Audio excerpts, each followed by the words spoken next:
Kulingana na picha za CCTV zilizopatikana kutoka hospitali ya Mbagathi mnamo Juni 8 saa 7 na dakika 35, gari la polisi liliingia ndani ya hospitali hiyo likiwa na maafisa watatu wa polisi, mmoja akiwa dereva wa gari hilo.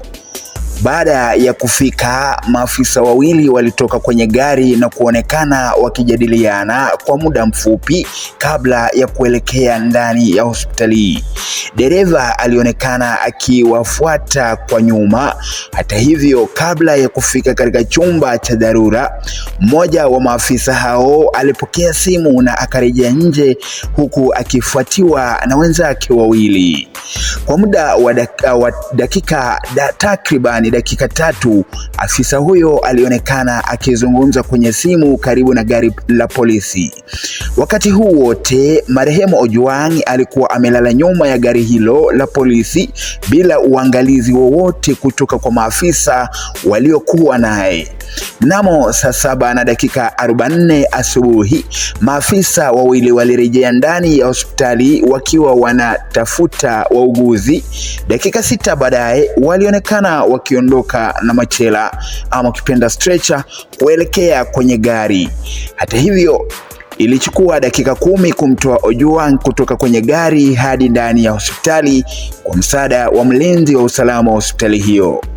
Ojwang aliingizwa katika chumba cha dharura saa 7 na dakika 59, takriban dakika 24 baada ya gari la polisi kufika hospitalini. Katika chumba cha dharura alihudumiwa kwa muda wa dakika 10 ambapo hali yake ilibainika kuwa mbaya. Daktari alithibitisha yafuatayo kuhusu hali yake: hakukuwa na dalili za mwitikio, hakukuwa na mapigo ya moyo ama ukipenda cardiac activity, mwili wake ulikuwa baridi kabisa, uso wake ulikuwa umevimba, kulikuwa na michibuko mingi kwenye mwili wake. Na mnamo saa 8 dakika 10 asubuhi, CCTV ilimnasa afisa mmoja wa polisi akitoka kwenye chumba cha dharura akiwa ameambatana na mwili wa Ojwang saa 8 na dakika 15. Gari la polisi liliacha eneo hilo la hospitali na kuelekea City Mortuary ili kupeleka mwili wa Ojwang kwenye mochari hiyo.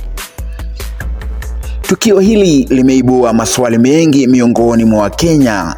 Je, kwa nini maafisa wa polisi hawakuonyesha uharaka wakati walipomfikisha Ojwang hospitalini? Je, walikuwa wakizungumza na nani kwenye simu kwa dakika hizo zote muhimu? Na kwa nini ilichukua zaidi ya nusu saa kabla ya kumpatia huduma ya dharura?